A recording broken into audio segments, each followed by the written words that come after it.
नमस्कार, मैं हूं मनोज वर्मा और आप देख रहे हैं अटेंशन। और अटेंशन में आज बात होगी कांग्रेस की सूची को लेकर जारी सस्पेंस को। अब कांग्रेस की सूची कब जारी होगी, ये सवाल सभी के जहन में है, क्योंकि उसने दावा किया था कि वो बीजेपी से पहले उम्मीदवारों का ऐलान कर देगी, लेकिन अभी तक उसके उम्मीदवारों की लिस्ट का अता पता नहीं है। यह बात और है कि प्रत्याशियों के चयन को लेकर दिल्ली से लेकर भोपाल तक मंथन और चिंतन खूब चल रहा है। हालांकि अब इस देरी पर बीजेपी को भी बोलने का मौका मिल गया है और वो कह रही है कि कांग्रेस को उम्मीदवार ही नहीं मिल रहे हैं। ऐसे में सवाल यही है कि आखिर कांग्रेस आलाकमान किसी फैसले तक क्यों नहीं पहुंच पा रहा, और क्या ये देरी लोकसभा चुनाव में उस पर भारी पड़ेगी। आज इसी सवालों के आसपास चर्चा करेंगे, लेकिन पहले रिपोर्ट देखिए।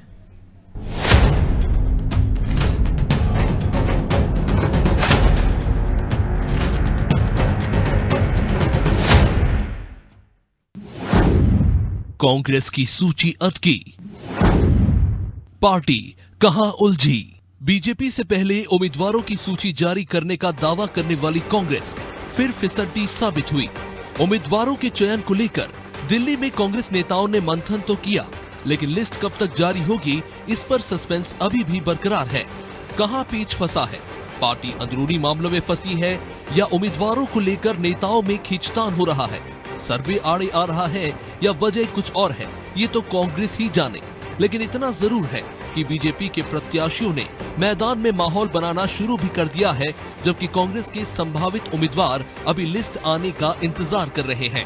अब इस देरी पर कांग्रेस का क्या तर्क है, वो जान लीजिए। तो को लेके जो है फाइनल स्वरूप हो जाएगा और इसके बाद जो हमारी संसदीय बोर्ड है उसमें पास होके एक आध दो दिन में इशारे हो जाएंगे। कोई पैंच नहीं फंसा हुआ है। कांग्रेस में सब स्मूथ है। हर सीट से 4-4, 5-5 लोगों ने टिकट मांगी। कांग्रेस की सूची को लेकर इंतजार बढ़ता ही जा रहा है। हालांकि बीजेपी ने फिर बाजी मारते हुए प्रदेश की 29 में से 24 सीटों पर उम्मीदवारों को उतार दिया है।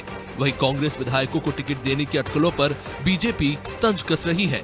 बीजेपी कह रही है कि कांग्रेस की लिस्ट इसलिए जारी नहीं हो रही क्योंकि उन्हें उम्मीदवार ही नहीं मिल रहे।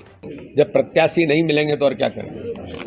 कांग्रेस को प्रत्याशी नहीं मिल रहे, फिर भी हम हर बूथ पर चुनाव लड़ेंगे और हर बूथ पर भारतीय जनता पार्टी जीतने के संकल्प को लेकर के आगे बढ़ रही है।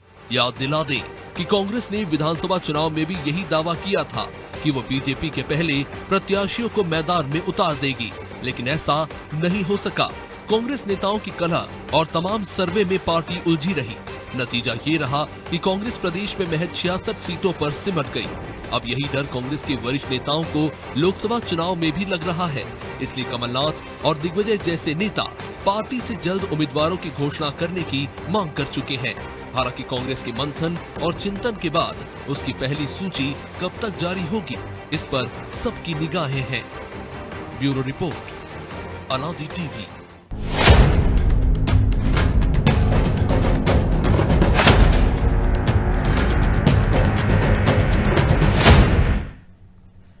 तो कांग्रेस की इसी उहापोह को समझने के लिए हमारे साथ जुड़ गए वरिष्ठ पत्रकार सुरेश शर्मा और हमारे सहयोगी ब्रजेश चौक से। बहुत स्वागत है शर्मा जी आपका अनादि टीवी में।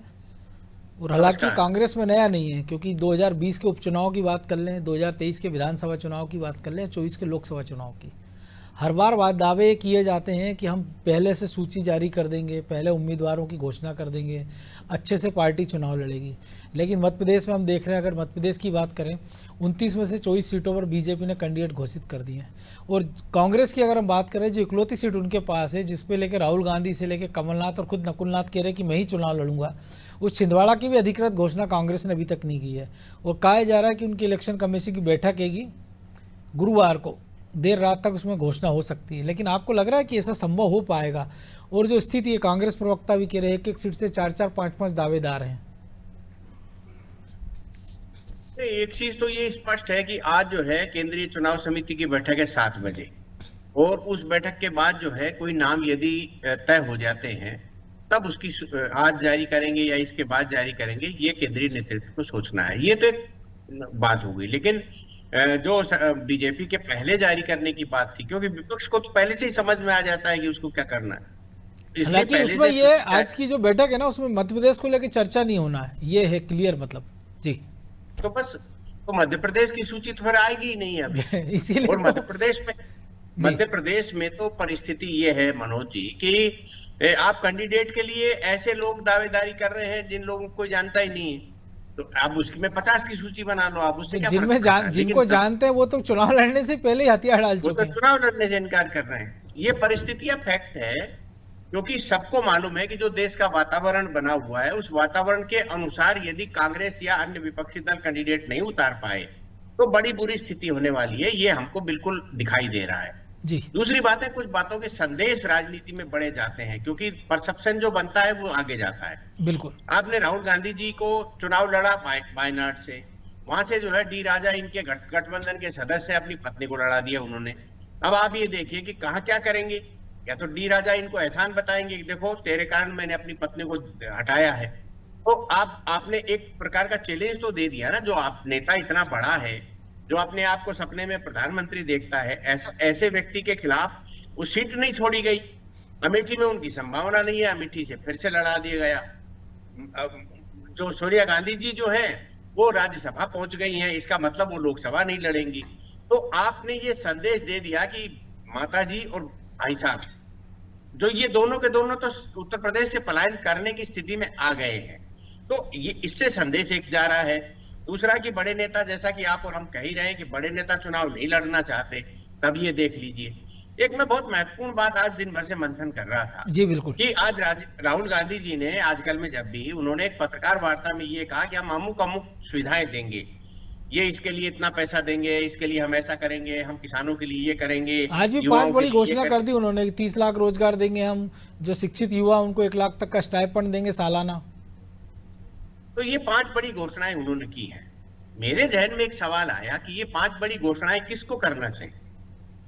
भाई कांग्रेस पार्टी में राहुल गांधी जी प्रवक्ता है, अध्यक्ष है, महामंत्री है, क्या है वो जो उनको ये घोषणा करने की पात्रता है? इसका मतलब ये हो गया, अच्छा ना ही इंडी गठबंधन के प्रधानमंत्री के कैंडिडेट हैं वो, तो उनको ये घोषणा करने का ये तो आप तकनीकी, ये तो हम तकनीकी बात कर रहे हैं, लेकिन ये आपको भी पता है। नहीं, मैं वही कह देश जो है, कल मनमोहन सिंह प्रधानमंत्री थे और इन्होंने कोई बिल फाड़ा था या जोड़ा था, जो भी करा था, देश में एक संदेश ये जाता है कि भाई साहब नरेंद्र मोदी यदि बोले, अमित शाह यदि बोले, तो वो पार्टी के अंदर, संगठन के अंदर, सरकार के अंदर महत्वपूर्ण निर्णायक हस्ती में है। यदि नड्डा साहब बोले तो समझ में आता है। कांग्रेस की तरफ से भी कुछ लोग तो ऐसे होंगे जो ये बोले तो समझ में आएगा, लेकिन राहुल गांधी जी यदि अपनी तरफ से कर रहे हैं, इसका मतलब ये हो गया कि कांग्रेस की क्या स्थिति है। एक तरफ पलायन की बात बोली, दूसरी तरफ मैंने ये वाली। लेकिन राहुल गांधी तो फिर बड़े नेता है ना। अगर नकुलनाथ कह देता है शपथ ग्रहण में इतनी तारीख को आना है, पिताजी मुख्यमंत्री बन रहे हैं, हाँ, मैं कैंडिडेट घोषित करूंगा विधानसभा के छिंदवाड़ा के, या मैं ही चुनाव लड़ूंगा। हाँ, तो ये इसका मतलब ये हो गया कि ये पार्टी जो है जिस तरह के संगठित रहना चाहिए थे उस तरह से संगठित दिखाई नहीं दे रही। होगी संगठित, भाई उनके घर में मान लेंगे लोग, लेकिन ये कुल मिलाकर के ये कहा जा सकता है कि लोकसभा का चुनाव जो है। एक और मनोज जी गंभीर बात है जिसको हम सब लोग विचार करें, आने वाले समय भी हम इस पर चर्चा करेंगे। कांग्रेस जो है वो सरकार बनाने के लिए चुनाव लड़ रही है या नेता प्रतिपक्ष के लिए चुनाव लड़ रही है? मुझे लगता है, मेरा जो अनुमान है कि भाई आप जो है आम आदमी पार्टी को गुजरात में भी सीटें दे रहे हो, राजस्थान हरियाणा में भी दे रहे हो, समाजवादी पार्टी को मध्य प्रदेश में भी सीट दे रहे हो। इसका मतलब ये है कि आप इनसे सहयोग मांग करके और जिस तरीके की रणनीति के आधार पर चुनाव लड़ रहे हो, ये रणनीति जो है आपको नेता प्रतिपक्ष के लिए ले जा रही है। जो लाइन है वो नेता प्रतिपक्ष के लिए जा रही है, प्रधानमंत्री के लिए नहीं जा रही, क्योंकि गठबंधन के दलों ने अभी तक, आप सीट बंटवारा कर लेंगे डर के कारण, तो समझ में आता है, लेकिन कैंडिडेट तो चाहिए ना कि इस बार सीटें कम करेंगे, जीतने की तो वो बात ही नहीं कर रहे। वो तो कह ही नहीं रहे, वो तो कह रहे हैं कि हमको 100 सीटें कम से कम करना है। ठीक बात है, पर एक मैं बताऊं कि राजनीति हमेशा विनर की तरफ जो है मतदाता खड़ा होता है। वो कभी भी ये नहीं करता कि मेरा वोट जो है वो कंडेम हो जाए, मेरा वोट बेकार चला जाए। आज यदि हम ये कहें कि हम सरकार बनाने के लिए और मोदी की फला नीतियों के खिलाफ जो है हम खड़े हो रहे हैं, तो समझ में आएगी बात। आप ये कहोगे कि भाई हम जो है अपने स्वामीनाथन कमेटी की रिपोर्ट को मानेंगे, हम जो है उसके ऊपर कानून बनाएंगे, गारंटी उसका एमएसपी को लेकर एमएसपी का कानून बनाएंगे। तो ये रिपोर्ट तो आपके सरकार के समय आई थी, वो किसने रोका था? क्या मनमोहन सिंह जैसा अर्थशास्त्र का वैश्विक स्तर का आदमी जो जानकार है, उसको ये उचित नहीं लग रहा था, और राहुल गांधी जी को उचित लग रहा है, और आपने कह दिया न नौमंतेल होगा न राधा नाचेगी, आपने देश को भ्रम में डाल दिया।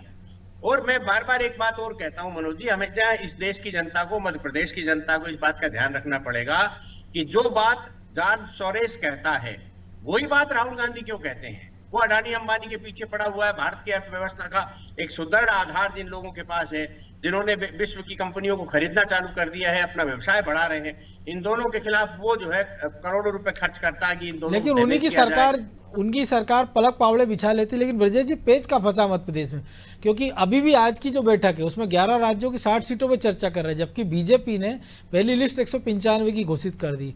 और उसमें भी पेच ये फंसा है कि पहली सूची जो कांग्रेस की आई वो 22 सीटों पर चर्चा होगी।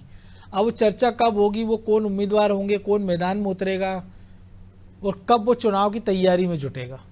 देखिए, निश्चित तौर पर मनोज जी, क्यों देरी हो रही कांग्रेस में, ये बड़ा सवाल है। सवाल इसलिए भी है कि हमने मध्य प्रदेश की ही बात करें तो तमाम बड़े नेता, चाहे दिग्विजय सिंह भी पहले इनकार कर चुके, हालांकि बाद में उन्होंने कहा वो गुनाह से लड़ लेंगे सिंधिया के खिलाफ, लक्ष्मण सिंह इंकार कर चुके हैं, अजय सिंह इंकार कर चुके हैं। जो बड़े नेता हैं मतलब कांग्रेस की, जिनको दिग्गज कह सकते हैं मध्य प्रदेश में, वो एक तरह से चुनावी मैदान से पलायन करते दिख रहे हैं। उसकी वजह ही है कि माहौल उनको दिख रहा है कि वो सत्ता में नहीं आ सकते, हार उनके सिर पर ही मंडरा रही है। कमलनाथ के करीबी थे नरेंद्र सलूजा, उन्होंने ट्वीट किया आपसे कुछ देर पहले, उन्होंने मजे लिए और कहा है कि दिग्विजय सिंह और जीतू पटवारी चाह रहे हैं कि कमलनाथ को भोपाल से लड़ा दिया जाए।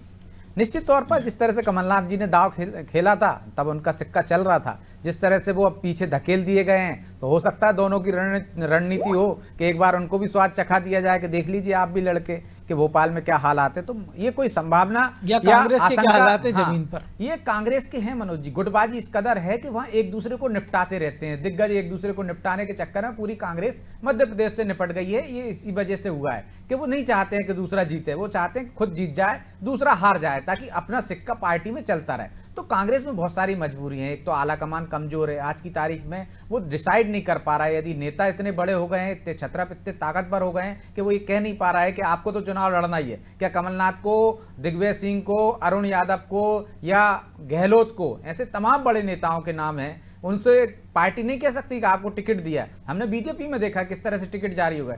क्या कांग्रेस में इतना भी नहीं है, 50 लोग भी नहीं मिल रहे हैं उनको पहली सूची जारी कर सके? राहुल गांधी से लेकर प्रियंका गांधी तक के, जिस तरह से हमने देखा पहली सूची में प्रधानमंत्री नरेंद्र मोदी का नाम है, बीजेपी के में बड़े नेताओं के नाम है, तो आप भी जारी कर दीजिए इस तरह से। यदि राजनाथ सिंह है, अमित शाह है, बीजेपी तौर पर, तो आपके पास भी है ना। आप भी छत्तीसगढ़ में आपके पास ऐसे नेता हैं जो हार गए, टीएस सिंहदेव को ले लीजिए, भूपेश बघेल को लड़ा सकते, भूपेश बघेल को लड़ा दीजिए आप। मध्य प्रदेश में ऐसे नेताओं को आप मैदान में उतारिए जो यहाँ का झंडा लेकर घूम रहे हैं कांग्रेस पार्टी का, अब तक कांग्रेस के लंबरदार बन रखे हैं, तो उनको क्यों मैदान में नहीं उतार सकती? लेकिन क्या पार्टी में वो स्थिति बची है, आला कमान इतना मजबूत बचा है? ये सबसे बड़ा सवाल है। तो नेताओं की ज्यादा चल रही है, और इसी ओपोज में कि ऐसा ना हो कि किसी को टिकट दे दें और वो कहते हैं मैं तो नहीं लड़ना चाहता हूं। बीजेपी जैसा नहीं हो सकता है कि टिकट दे दिया, चाहे कैलाश विजयवर्गीय लाख सिर पीटते रहेंगे मैं तो लड़ना ही नहीं चाहता था, लड़ना नहीं, लेकिन लड़ना पड़ेगा। कांग्रेस में उल्टा है, वो तो टिकट वापस करे आएंगे, बोले मुझे नहीं लड़ना, और आप भी फार्मी दोगे तो जमा नहीं करेंगे। तो ऐसे नेता है वहां पर, तो आप सोच लीजिए कि वहां पे इस तरह से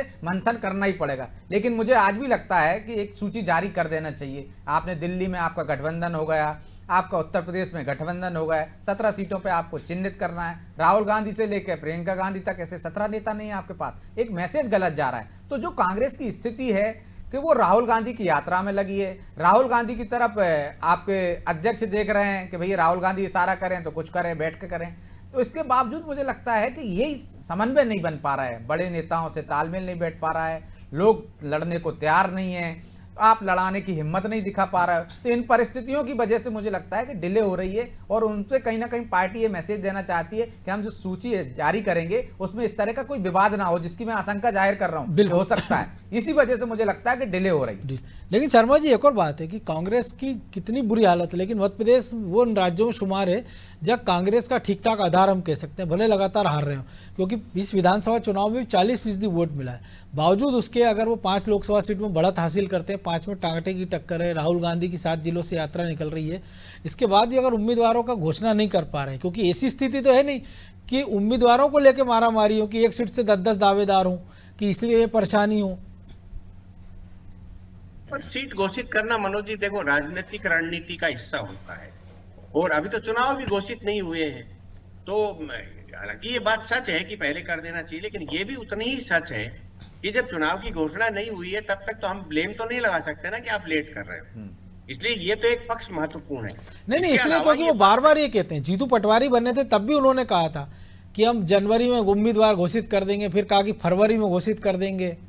इसके पहले हमने विधानसभा में भी देखा था कि ये कहा गया था कि जो हारी हुई 66 सीटें उस पर उम्मीदवार घोषित कर देंगे। वो एक लाइन में ही कह देना कि हम तो जब आचार संहिता लगेगी तभी घोषित करेंगे।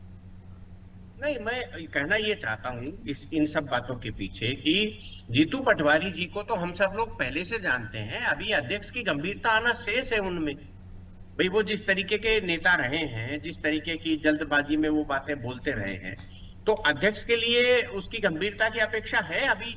तो इसलिए उनके द्वारा कही गई पुरानी बातों को आज कोट करने का मुझे ही उचित नहीं लग रहा। क्यों नहीं लग रहा?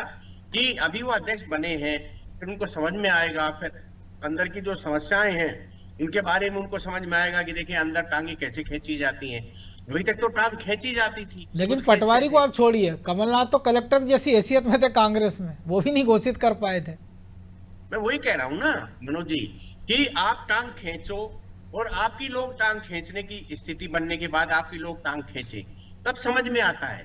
क्योंकि आप जब अध्यक्ष नहीं थे तब आप जिसकी टांग चाहे खींच सकते थे, लेकिन अब आप अध्यक्ष बन गए हो, आपको टांग खींचने वालों से ही संतुलन बनाना है। तो इसलिए लोग टांग खींचे हैं। इसके कारण तो ये समझ में आ रहा है कि एक नाम पर सहमति बनाने में उनको कितना पसीना आ रहा होगा। या ऐसा तो नहीं डर रहे कि जो 5 बचे हैं बीजेपी के उम्मीदवार, कि ऐसा ना हो ढंग ढंग का हो तो वो बीजेपी उड़े उड़े। क्योंकि पिछली बैठक में जगत बहादुर अन्नू का नाम आया था जबलपुर से, और उसके अगले दिन वो बीजेपी में चले गए थे। हाँ, ये भी एक बड़ा डर है कि यदि मान लो उन्होंने कई कैंडिडेट बनाया और वो बीजेपी के अंदर आ गया तो ये, हालांकि ये जो 5 सीटें बची इसमें बीजेपी मुझे नहीं लगता कि लेगी किसी सीटों पर। इनमें बहुत कोई जरूरत नहीं है, क्योंकि उज्जैन तो मुख्यमंत्री जी का क्षेत्र है ना, इंदौर कैलाश जी का क्षेत्र है। तो ये ताई भाई के झगड़े में मान लो देर हो रही है, क्योंकि पहली बार ये भी एक ऐतिहासिक घटनाक्रम है ना कि बड़े नेता ये कह रहे हैं कि वो तो भैया मैं तो मजाक में कह रहा था कि टिकट कट गई। तो ये भी एक अलग राजनीति है। लेकिन कुल मिलाकर के ये कहा जा सकता है कि कांग्रेस पार्टी मंथन कर रही है, और मंथन के बाद क्या परिणाम आते हैं उसके लिए उन्हें कब जारी करना है और किस तरह से गुटबाजी को थाम करके चुनाव मैदान में। क्योंकि एक चीज और साफ हुई है जो पिछले विधानसभा चुनाव में आपने और हमने देखा भी है और चर्चा भी संभवतः हमने की है कि जितने दिन पहले यानी अधिक दिन यदि आप करोगे तो तब तक कैंडिडेट को हराने की पोजीशन फाइनल हो जाएगी। अब हराने के अंदर कम समय मिलेगा यदि ये देर से करेंगे। तो मुझे लगता है इस रणनीति पे काम कर रहे हैं। तो ब्रजेश जी रणनीति पे काम कर रहे हैं, लेकिन रणनीति जमीन पे दिखे भी तो। कि कई बार होता है कि जो एक कहावत है पुरानी, जो शर्मा जी भी जानते हैं कि अगर जो बनिया फुर्सत में रहता है तो बाट तराजू तोलता रहता, आदत बनी रहे। यहाँ तो वो भी नहीं होता दिख रहा है ना, कि जैसे बीजेपी हम देख रहे हैं लगातार बैठकों का दौर है, नेताओं का आना जाना चल ही रहा है एक हैंड पर, रथ निकल गए हैं, गांव में रुकना हो गया है, वोट शेयर कैसे बढ़ाया जाए उस पर पूरी तैयारी चल रही है। देखिए मनोज जी, हर राजनीतिक दल की अपनी कार्यशैली होती है। यदि हम बीजेपी से तुलना करेंगे तो कांग्रेस में ऐसा कभी भी नहीं रहा कि क्योंकि 2 दलीय व्यवस्था तो कंपैरिजन तो उनसे ही होगा ना। निश्चित तौर पर होगा, इसीलिए तो वो बेहतर स्थिति में है, क्योंकि उनकी बेहतर व्यवस्थाएं हैं। वो पहले से रणनीति बना लेते हैं, उसको अमल करने लगते हैं, जनता के बीच में चले जाते हैं। इसलिए तो कांग्रेस मात खा रही है, और कांग्रेस बार बार कहती भी है कि हमको उनके संगठन से सीखना है। लेकिन सीखने के लिए आपको संगठन गढ़ना होगा ना।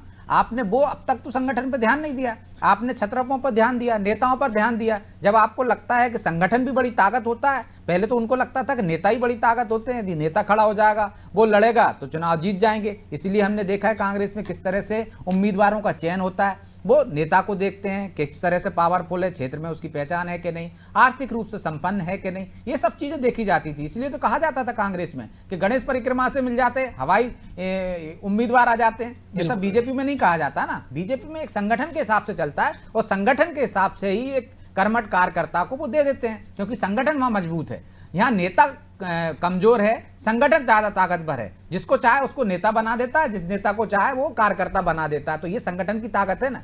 बीजेपी की अलग बात है, और कांग्रेस में नेता ताकतवर होता है, वो चाहे तो बड़े नेता को भी टांग खींचकर एक कार्यकर्ता बना दे, उसको टिकट ना मिले चाहे वो जीतने वाला हो। उदाहरण के तौर पर हमने देखा है अरुण यादव ने लाख जतन कर लिया, पूरी मेहनत कर ली, रैलियां निकाल ली, घर घर जाके लोगों से मिल लिए, लेकिन एंड टाइम पर टिकट नहीं मिला।